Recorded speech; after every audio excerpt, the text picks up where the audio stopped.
Hello, good morning, my loves, and welcome to Real Talk with Tamara. As you guys come into the room, please do hit the like button. Also, if you have not subscribed to the channel, please do subscribe to the channel. I hope that you guys are doing okay on this morning. It's 5:46. I know that I am. I always express the importance of hitting the like button because the like button helps to keep the video in the algorithm. Okay, so make sure you guys like, share, subscribe, comment, all of those great things. Shout out to all of, you know, I know we don't talk about this young dog situation as much as we used to, right? But shout out to all of those vloggers that tell the truth, okay? That consistently keeps his name going and tell the truth, right? I kind of be on the go, so when I jump on, I we just kind of chat it up and talk and catch up and all of that, right? Also though, but hey, we still have a time to go in this young dog situation. So when there are exclusives and things of that nature, we're going into the members and we're gonna do our thing in the members.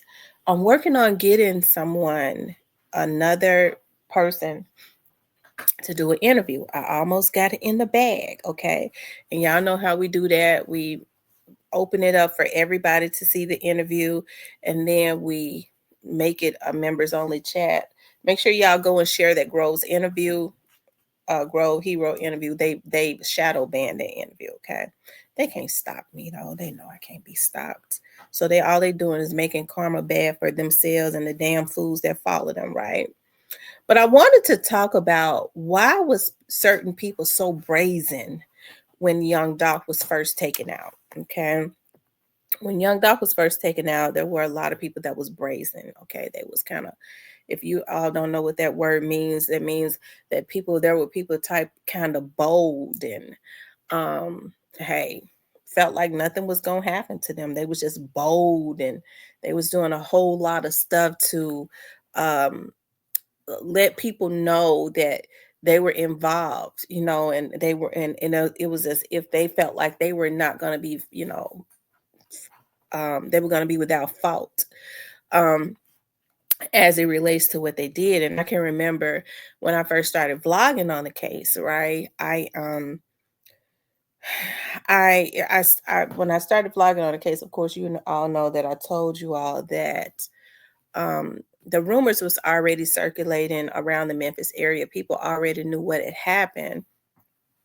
Um, so when I saw Memphians saying they didn't know what had happened, they were basically only saying that because for security purposes, right? Which was understandable because they had kind of watched it play out with Memphis vloggers that had first started talking about the case, which was Thaddeus Matthews, that was Tawana, and they was just going right on their pages, threatening them. I remember one night Thaddeus Matthews, um, he was getting the information like 40 going north because people wanted not just from the insurance agent, but from people that knew, other people that knew, and also from his sources from the police department because he's got sources from the police department also, and he was putting it out, okay?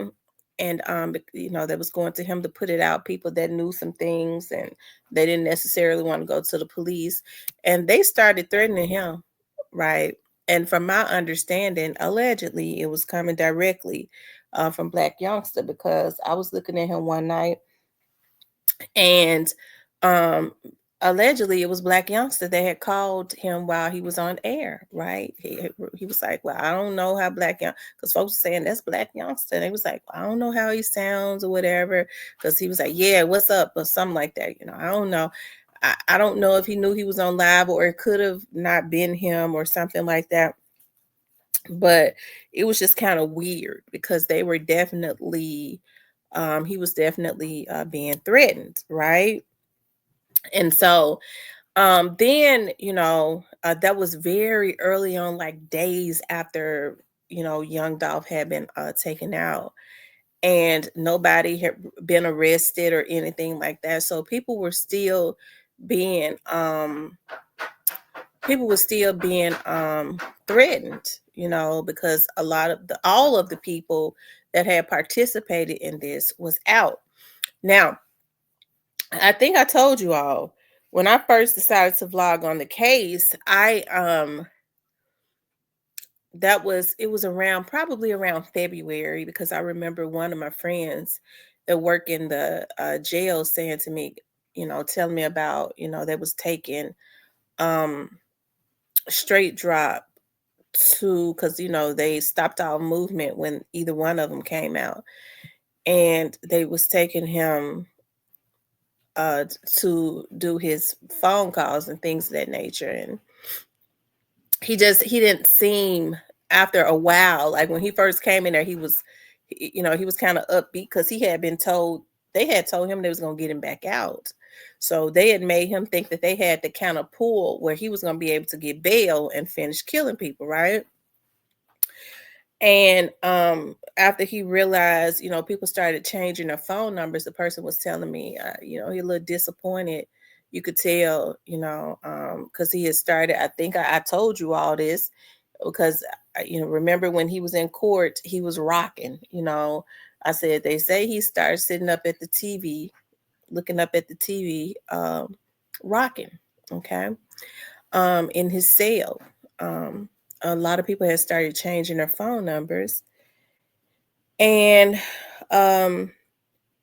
yeah, it said a lot of people had started to change their cell phone numbers. I guess unfortunately for him, right? And so when I started, I got on, and I got on to, because at this time I knew what had happened. I knew who was involved. I already knew who was involved when I first started vlogging, but I thought about being responsible.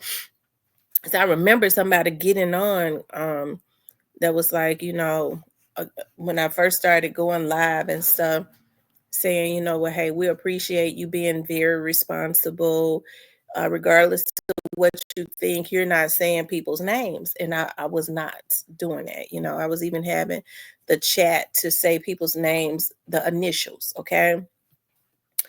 And so I really, after a while, when they started sending their people at me, I was like, well, I'm not going to hold back. If they're going to send their people to try and harass me, their vloggers to try and harass me, I need to put out into the atmosphere what is really going on, right? But I remember one of my friends had said to me, Tamara, I don't think it's a good idea for you to vlog on the case. And yeah, it was some weird stuff that had happened. I'm not gonna talk about at this point, but they were definitely trying to, the people that were still out, they was definitely trying to get the folks who they thought was credible and talking about the case caught up. I mean, just twisted, okay. And he says, you, they're gonna start to threaten you, and I was like, well, I don't think they would start to threaten me, because I'm neutral. I'm not saying anything bad or anything. I'm just basically coming from a standpoint of trying to be inspirational. But I found out quick that it's a bunch of damn fools. Okay, their brains are fried like scrambled eggs, and they don't come from my world. But even those that don't come from my world, I thought that once you start inspiring them and trying and giving them hope, child, these folks a lot of these people come straight up out the motherfucking sewer, okay? And that's why I don't have no issues with putting charges on them, because that's where they need to go back to, jail. Some people just cannot dwell amongst other people, okay? And so, anyways, of course they did. And to make a long story short, I've talked about this before. I wouldn't even look, and I did the video on straight drop, and it started to kind of go viral. And I didn't pay attention to it anymore. But they was watching over at the PD. And my friend commented and said, I told you that they was going to threaten you. He was like, you got a threat. We was watching that vlog. And here's the thing. A lot of what went on, they didn't, and of course they traced it back to some of them kids that was dealing with JoJo Splat in them. So my point is, a lot of these kids that was doing because it was still early on, a few months after a young dog was taken out, so they was getting a lot of their information from social media, right? A lot of the information that they got, they was able to get subpoenas and things of that nature, because these damn fools was still threatening people.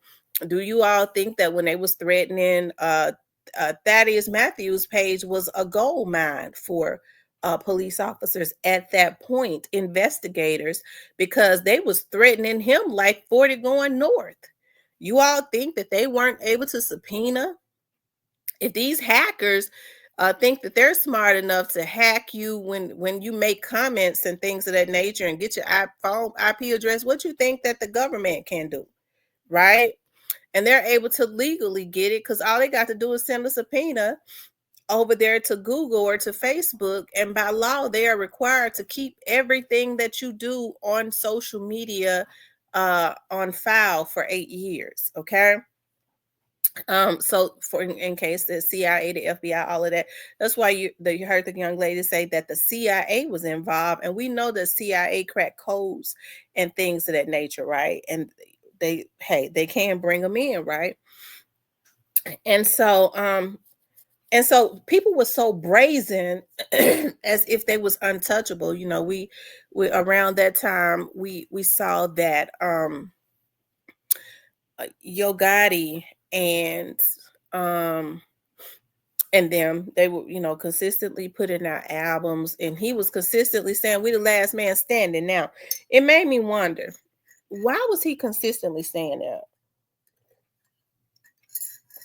Why was he consistently saying that? Was it because he and Young Dolph had exchanged some words, and somebody had said, was it Young Dolph or somebody in his camp had said, we're gonna be the last one standing? And so he wanted for Young Dolph's artists he comes to putting out, we the last man standing, we the last man standing. Since then, he's deleted all that stuff since he saw the folks on top of his head. He was brazen, just like Black Youngster was brazen. Okay. And we started talking about Yo Gotti and Black Youngster. We started moving on down to the root of that tree, right? We start moving on down to the root of the tree, which would be the problem. Okay. We're not going to just put all of it on Juke, because according to my sources at the PD police department, um, Juke was just an enforcer. Okay. According to them, he's an enforcer for his brother.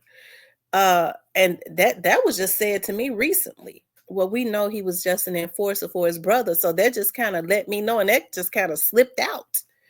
You know what I mean? Sometimes when I'm talking to some of my friends, because they get kind of quiet, I can tell when they're underground. Because see, you have police task force, the FBI task force that work directly with the FBI. And the Young Dolph's case is bigger than what you ever know, because you got vloggers and shit that wanted to get in to make money, to do a lot of the illegal things that they were doing. And I remember I used to say, well, I wonder why y'all just can't, y'all know this person, this vlogger, this person doing this, this, and that. And they go, it ain't time yet. Okay. It's not time yet. So you have to kind of do what you do and watch people for a while, and let things build up, right? So that they don't get chicken shit time, or when, I don't want to tell everything, but you know how they go. And so anyways, or this, okay, I can't say that.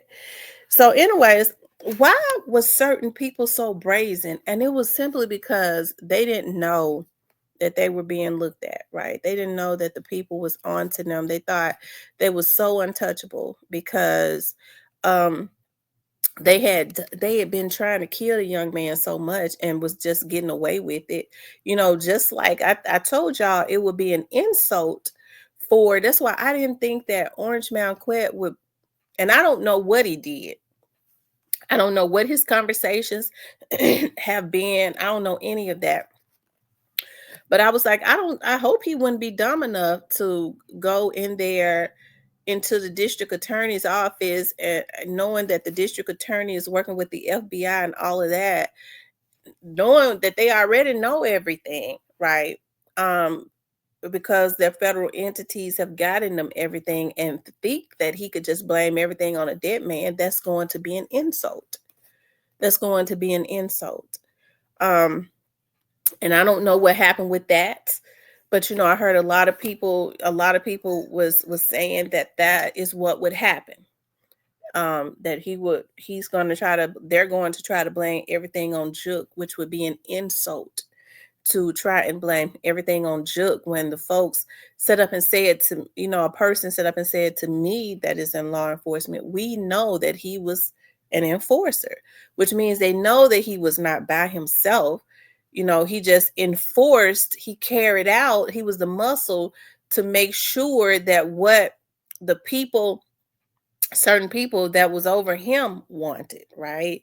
And so I don't know how deep that rabbit hole goes, but I don't believe that his brother would be the only person that wanted Young Dolph gone, right? And it's a lot of things that we kind of see playing now, and I don't want to get too much into that because you don't want to tip folks off um, of how people have started to kind of like have their artists and stuff to kind of mimic his style, and I think that is so messed up because hey, it was enough for everybody. The young man didn't have to lose his life, right? And they're not gonna get to carry it out anyways because they gonna dig that root up. I promise to God they're gonna do it, okay? And so ultimately, a lot of the money that could have been consistently circulating through Memphis is going to be it's going to end. I'm talking about in multiple sources because you have multiple CEOs that could have just been doing their thing and coexisting, right? But unfortunately, they just did not want Young Dolph, that jealousy. They didn't want him to live, right? Because they wanted to hijack his style and everything and duplicate everything that he had going on. Instead of just doing it with him being alive and saying, hey, we was inspired by Young Dolph. Unfortunately, they couldn't do that. So they went and got a bunch of damn fools to carry out an act that they gonna have to pay for anyways. Okay. They're not letting them get away with that. And so on my interview, I had asked Grove Hero, and I kind of want to pull it. I want y'all to go and look at that video, okay? Because they shadow banned that video. But child, they can't stop me. Y'all know I'm so hard-headed, it's ridiculous. All right. We gonna get another pre-artist on real soon, child. Sooner than just gonna when it happened, we just gonna, it's gonna y'all gonna know the day that it happens, okay? Hold on.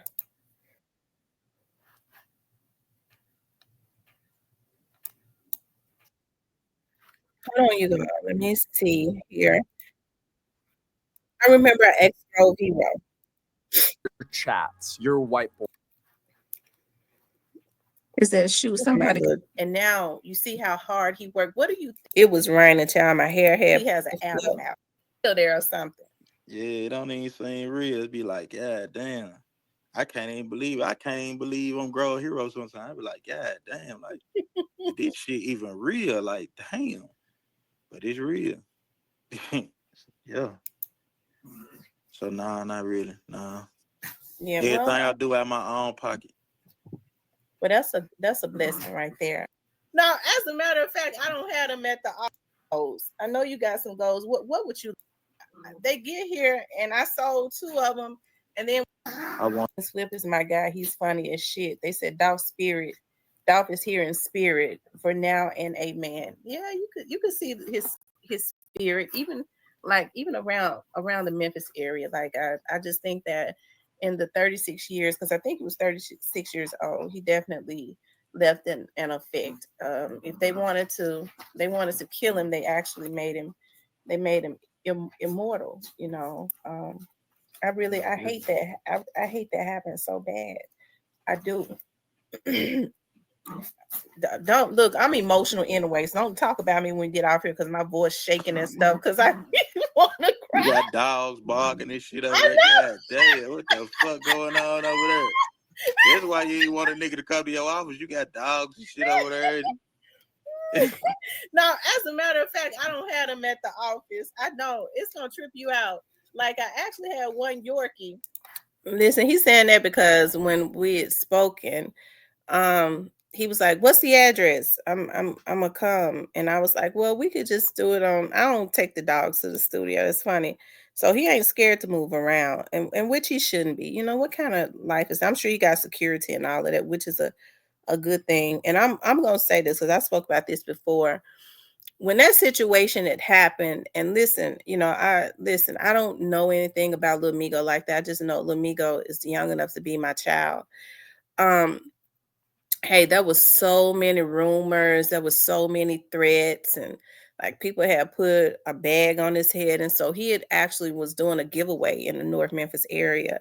And so what we did was I told my subs, we started calling, we're not gonna lose another leader that is definitely that's giving back to impoverished community, right?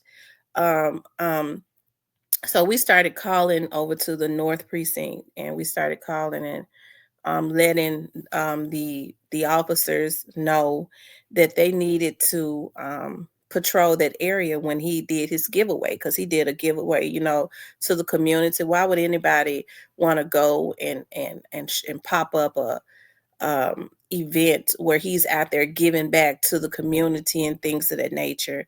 So when that was circulating, what I did was I called the colonel over there and asked the colonel, let the colonel know what was going on, and that, hey, it was going to be a lot of people out there that could be considered a terroristic act. Okay, so there were playing cars and everything out there, and that's why I say these young men have to be very meticulous about when they're allowing people to send them out for money, because if they had started trying to hit at him, shoot at him, and popping into a crowd where there are women and children and other innocent people and things of that nature, that would have been a terroristic act. And they had playing cars and snipers out there to eliminate that threat, so they weren't gonna make it home anyways. So that's why I say, we have to start taking a stance as it relates to protecting our leaders, right? Whether it was true or not, it was just good to take precautionary measures to ensure that things of this nature, you can't just, this man is giving back to the community. You can't just be knocking down people just because you're mad, right? Without consequences. Okay. I was trying to pull up, make sure y'all go look at that interview. It was a really good interview where I asked him about do he think that with Straight Drop being sentenced, like he was with ruining his life, getting life in prison and all of that, was that going to slow down a lot of this craziness as far as trying to take money for hits? And he said no. And so he's out there in the street. He said no, because for some reason the money rules. They don't think about their life. They think about, I'm going to get this money. And I told y'all in the very beginning, and this has proved to be true, that a federal agent, a FBI agent, says that as it relates to this Young Dolph situation, ain't nobody spending no hit money but the lawyers. I said that in the very beginning. Okay, months after he passed away, and that has proven to be true. All of this money that they claim was passed around, these folks are having to lawyer up and all of that, and have that retain their lawyers and have them on standby, and that costs money. So it's been quite a few people to lose more than what they could have imagined, all because they wanted one man gone, and they're not done losing, right? Because the ultimate is going to happen, and that is jail time, right? That is jail time. So why was certain people so brazen when Young Dolph was taken out, doing videos, putting into the atmosphere, making fun of his death? It is because they thought that they weren't going to be touched. They thought that they had got a bunch of fools to go and take him out that was quote unquote gangsters, and they weren't going to mention their names and stuff, right?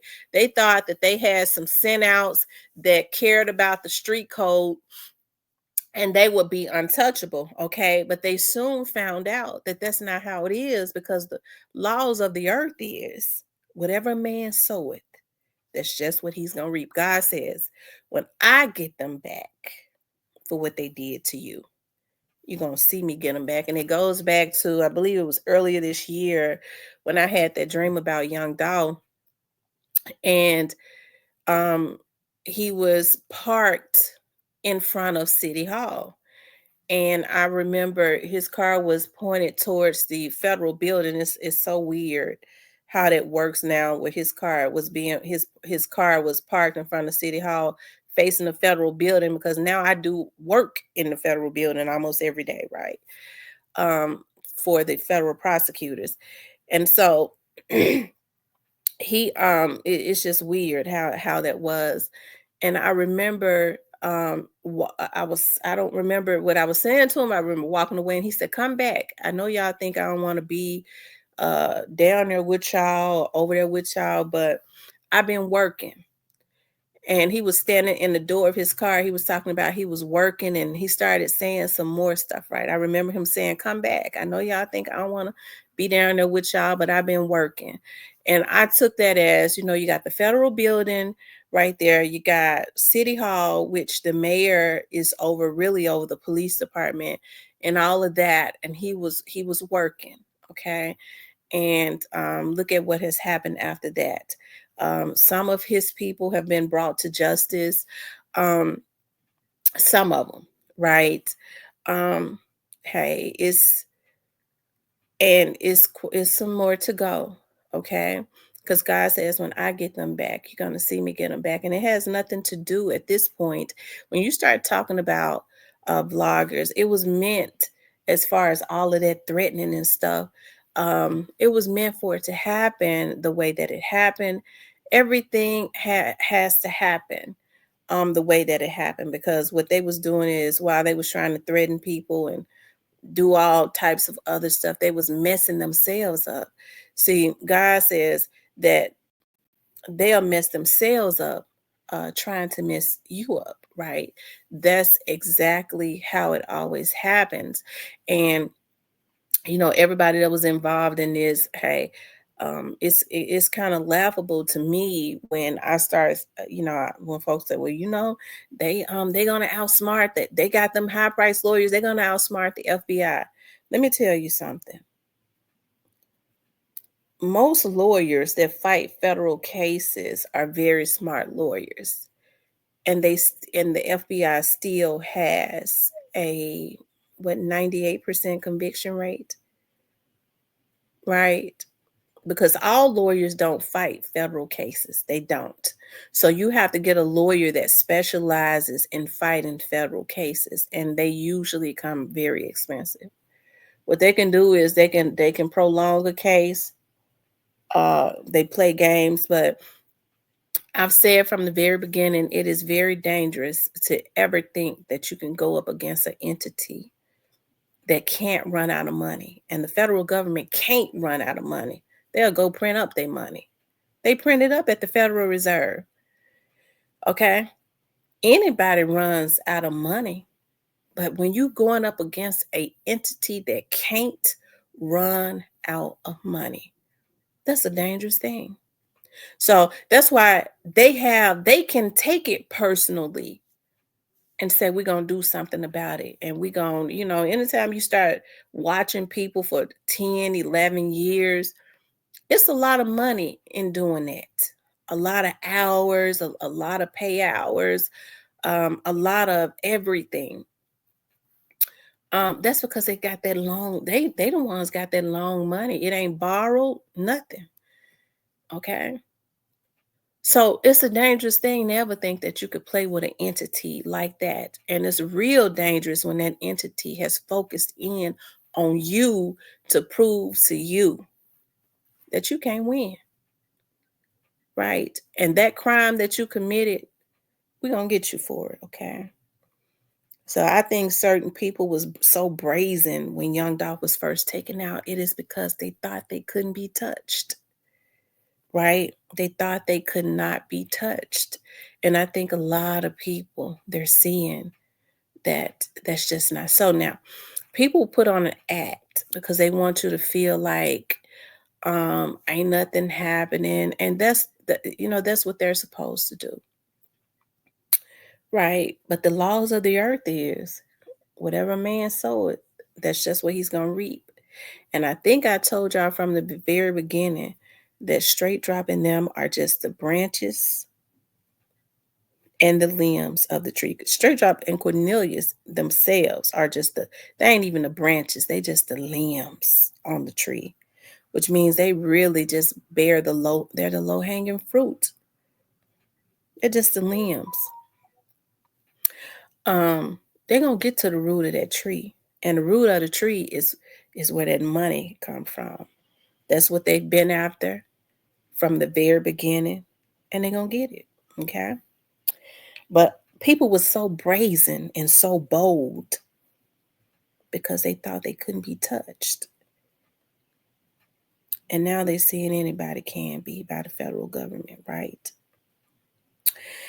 Anyways, you guys, I just wanted to talk about that, okay? I just wanted to talk about that. And before folks say I ain't never in my life worked on a young dog's case, okay? I just be trying to make some money. I do my little investigative work and go home. But it ain't got nothing to do with nothing criminally. They put me on another team, child, praise the Lord. But anyways, you guys, I really appreciate you all for tuning in, okay? I want you guys to please like, share, and subscribe. If you like to support the channel, you could definitely support the channel via Cash App.